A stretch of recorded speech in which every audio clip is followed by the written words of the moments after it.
Is it okay for the church to get involved in the public arena? Should Christians be actively involved in the free elections of the United States of America?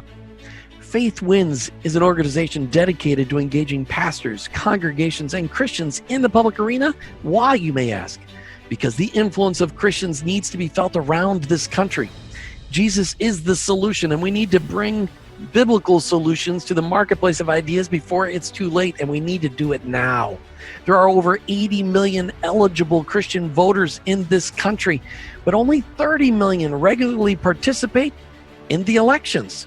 This needs to change, and Chad Connelly is going to tell you why in just a minute.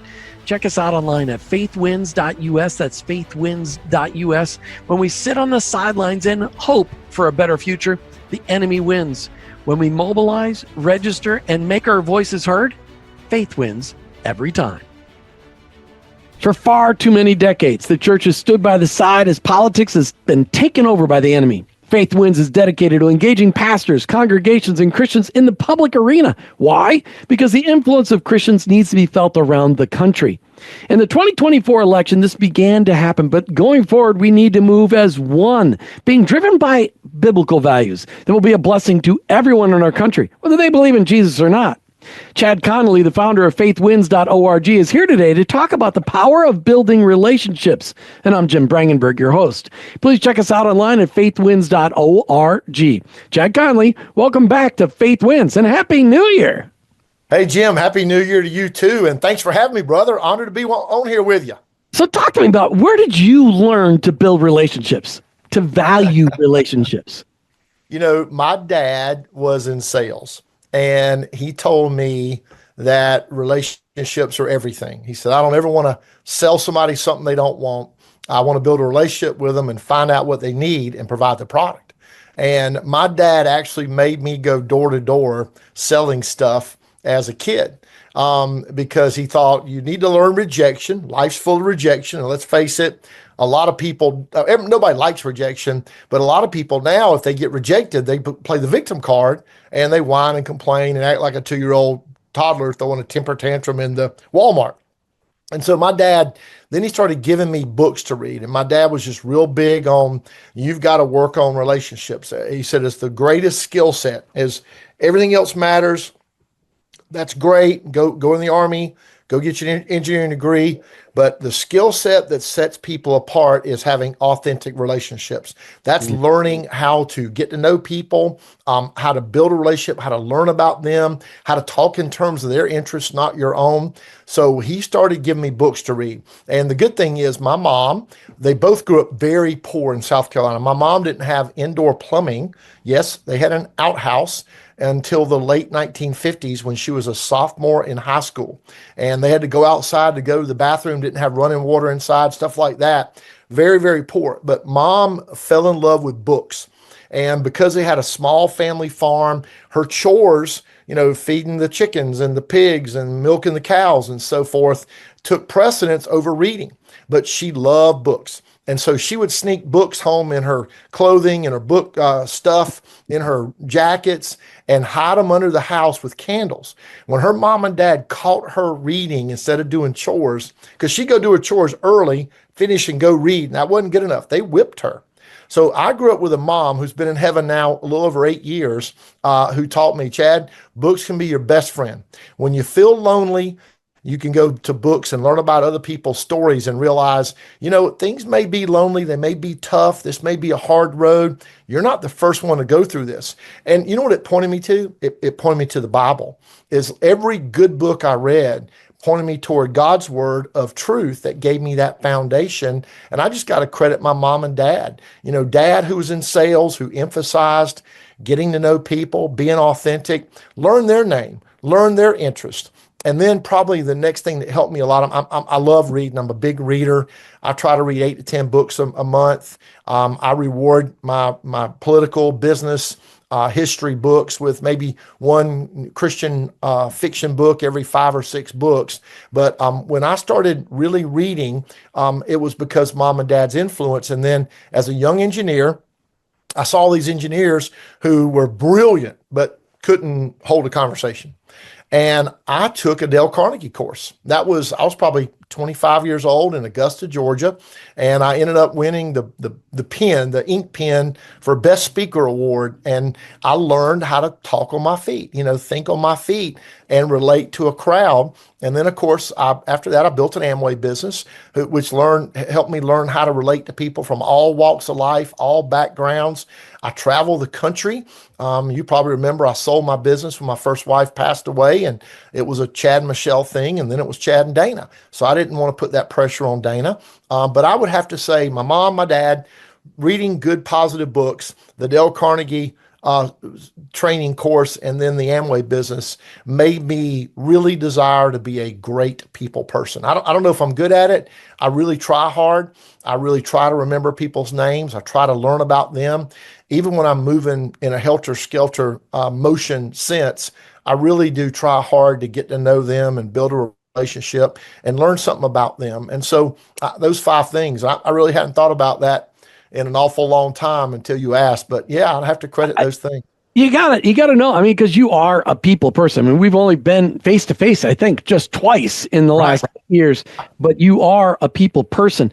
And you've spent the last 8 years building relationships with pastors. So, but here's my question. Why are pastors so wary of building relationships with anyone associated with politics? I think it's like most things. Pastors are just like me and you and everybody else. They've been burned. They build up a wall too. They don't know who to trust. I'm close to a lot of pastors. My mentors are essentially pastors who I seek out. I'm going to go meet with some this week. I've got lunch with my pastor tomorrow for these reasons. But my mentors are pastors, and the feedback I get from them sounds a lot like what I've seen with candidates and elected officials is they don't trust easily because they never have a day off. My pastor, I joke with him, man, you can't go to Walmart at midnight and get a jug of milk and a loaf of bread because somebody's going to come up and say, hey, I know you don't mind, and Saturday's your sermon prep, but my next door neighbor's best friend's third cousin's kids getting their Eagle Scout, and it'd be nice if you helped represent the family. And it's only a 3.5-hour drive one way. And people, and I know that's made up, but people have this unrealistic expectation of pastors. They don't ever get a day off. They're always on, and people pass away and get sick, and people have high level of expectations, and pastors are human too. You would not believe what pastors share with me as I go around. And I guess I'm the guy from out of the state, and we can sit down and have a cup of coffee or lunch or breakfast. And over that, they're just like me and you. They're people. They're human. They're frail and fallible too. And I think that the political stuff scares them. They've been lied to. They've been burned by political people. They've been taken advantage of. Look, it's one thing that helped me form my whole approach. And why I started C3. We don't endorse. We don't say you must vote for this candidate or this party. And that certainly gets me a ton of criticism. This past cycle, I actually had people in my Christian space who were telling the eventual winning campaign that I was getting paid by another campaign to work against them. It's just flat out lie. And I knew the source of it because I'd heard the rumor. So pastors are like that. They build up that wall, and they're wary of trusting people because they know other pastors were burned. A lot of them have been burned. And so I think it's the whole story of humanity, right? And they don't trust people easily. So what do you think's been the key factor to the success of Faith Wins over the last 8 years? Well, because I look at it as very successful. Well, and I appreciate that. I'm in that mode of what does success look like and how do I go to the next level? I mean, frankly, we have such a small budget compared to a lot of the national groups. I don't think we have competitors. I don't see myself as competing with anyone. There's plenty of pastors out there we need to reach. I kind of have a different avenue and a different approach, if you will, than most of the others. But I don't really think that there's a cohesiveness to our approach that is that looks like something different. So I think if we're going to term it successful, we have a very unique approach. I'm probably the only person in the space who's been a state party chairman, been involved in so races, who's been a senior staffer at one of the two major political parties, who's run for office himself, who's now run a nonprofit for 8 years. I look at the people who built this wall that I'm standing on and on their shoulders, and Jerry Falwell and James Dobson and Tony Perkins and Gary Bauer and Pat Robertson. I can go down the list of people like that I look to as icons, and they bring stuff to the table I can never bring. I can't be those men, but God let me do some things in the political space that none of them ever did, especially at that level. So I do think I see things from a political / strategic approach, maybe very differently than they do. And I know where to put the pressure.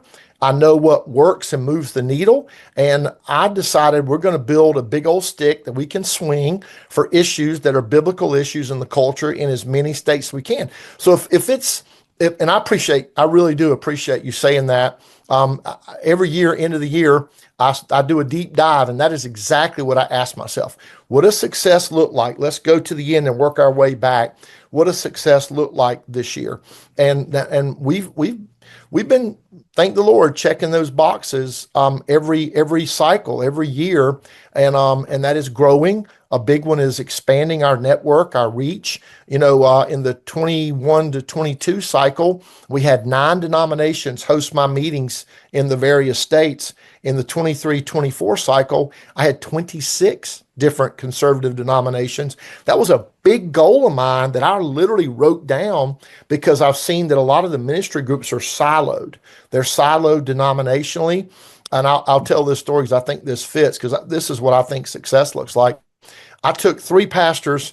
This will sound like a joke, by the way. 3 pastors walk into a conservative conference. Into a bar. Okay. Yeah, right. Not a bar.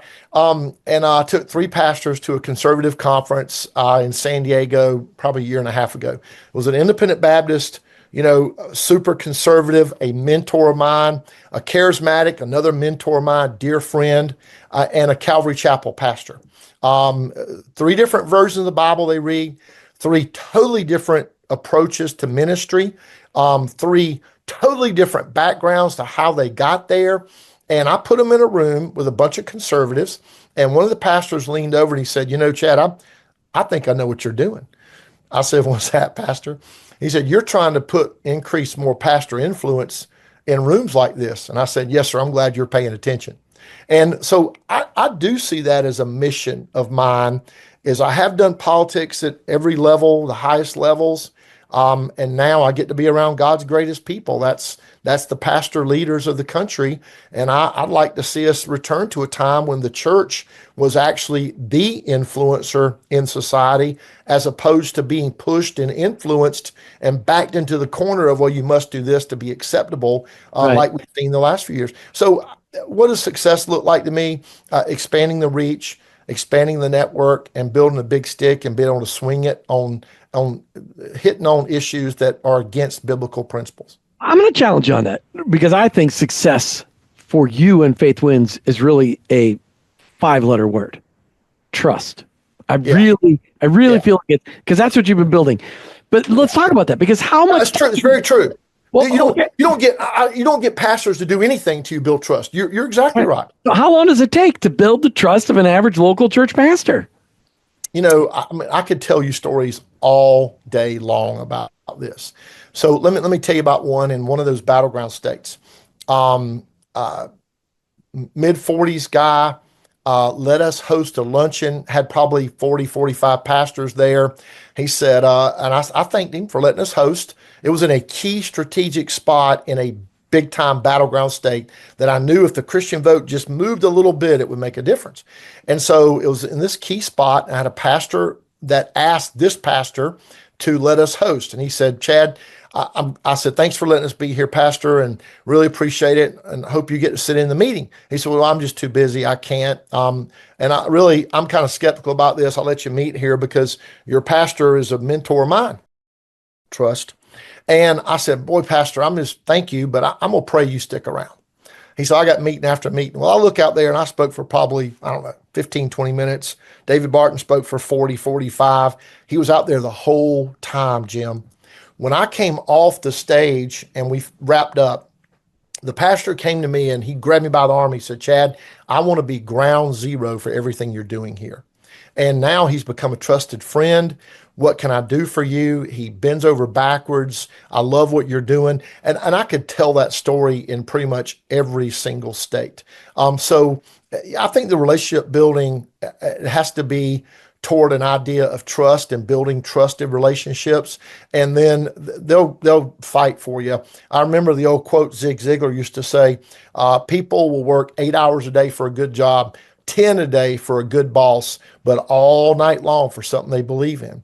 And if I can get people to believe in the idea of God's role in America, that's what I want to do. And I think a lot of the trust comes because the Lord has put a passion and a conviction on me about this.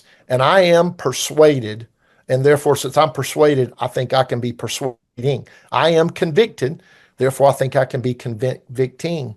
That if Christians would get involved, no perfect society, but we would fix a lot of what's going on if Christians would just be biblical Christians and be the salt and light Jesus commanded us to be. Well, the majority of the work that you're doing at Faith Wins is to get churches involved in having nonpartisan voter registration. I mean, getting their constituents within the church to actually register to vote and then to vote biblical values. But the next layer has got to be, okay, how do we get some of those believers involved in actually running for office? Because as I've been told from a good friend out of California, there's 575,000 elected offices in this country, and we hold less than 10%. As believers in Jesus, we hold less than 10% of those offices. Does that fit into the future goals of Faith Wins on where you go next to actually get people to get involved in running for office, or is that not what you're ever going to do? Yeah, and I'll say yes. I'll say this too as a kind of a starting point is I tell people elections are great because they bring focus and attention, but honestly, I'm after far more than that. I don't want to just be active because there's an election going on. I think that's what the political people do to churches. I want to be active because there's a city council race going on that if you have a far leftist person who's anti-biblical run and win because there was a 4% turnout, that's the church's fault. And when they start imposing ordinances against your church and your community and your congregants, you start feeling the pain. There's a school board meeting that's going to decide what books go in your kid's library. In my own Sunday school class, I've got a lady who had never done politics, retired, moved here, started coming to my little Sunday school class, a couple of years ago. And a year ago said, the Lord's telling me to get involved. And I said, well, you better pay attention. What is it? And she said, I don't know how to start. I invited her to the local party meetings. And I said, why don't you go to the school board meeting? That lady on her own found 2 dirty books being paid by taxpayer expenses into my little county in South Carolina. She stopped it in its tracks because she was present. She was there. And this year she felt led to file for school board. So just a couple months ago, she filed. Turns out her opponent was the most lefty in our county in South Carolina who forgot to file by the deadline. And this lady won a school board seat. Like I said, I can tell these stories in any state you want. My buddy, that's a pastor in Indiana is the new lieutenant governor of Indiana. I'm going to go to his swearing in here this month in Indiana because, I don't know, maybe we had something to do with spawning that. I'm not going to go out and say we must recruit pastors, but I am going to say, pastors, there are people in your church that ought to be on the school board, ought to be on the city council, ought to be on the county council. It's not just about president and Congress and governor and senator and stuff. It is about far more than that. But again, if you don't have a relationship with them, you don't even get that far in the conversation. So absolutely, those are next goals is how do we increase Christian influence in the arena? Yeah, when people don't realize there's 19,580 incorporated cities in this country, and they all have city councils, all of them. Chad, what a great conversation. And just the talking about building the trust and relationships, and that's what you've been doing for the last 8 years. So grateful for the work of Faith Wins. Thanks, Chad, for sharing your stories today. Thank you, brother. And thanks for listening to the Faith Wins podcast with Faith Wins founder, Chad Connelly. Check out Faith Wins online at faithwins.org. That's faithwins.org. Remember, your vote is needed and necessary And so we all need to learn to engage in our system of free elections around the United States of America. If you're not registered to vote, take time right now to go to your local county voter registration website and get registered. Just remember, get it done. Until next time, remember that faith wins when people of faith vote their values. Go to faithwins.org. My name is Chad Connelly. When I founded Faith Wins, it was to spread the truth that God's role in America is irreplaceable. Faith wins when people of faith vote their values. Our mission is laser focused on educating, activating, and mobilizing faith leaders, providing them with the tools, the resources, and the messaging to leverage their impact in the political and the governmental arenas.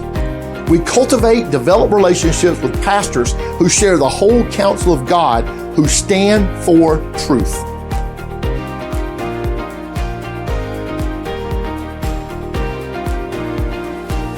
Hey, thanks for listening to the Faith Wins podcast with Faith Wins founder, Chad Connelly. I'm your host, Jim Brangenberg, and I want to ask you to check out Faith Wins online at faithwins.us. That's faithwins.us. Your vote is needed and necessary, and we all need to learn to engage in our system of free elections right here in the United States of America. If you're not registered to vote, please take time to do so on your local county voter registration website and do it today. In an upcoming election, vote for candidates supporting biblical values and a biblical worldview. Until next time, remember, when Christians engage in the public arena, faith wins.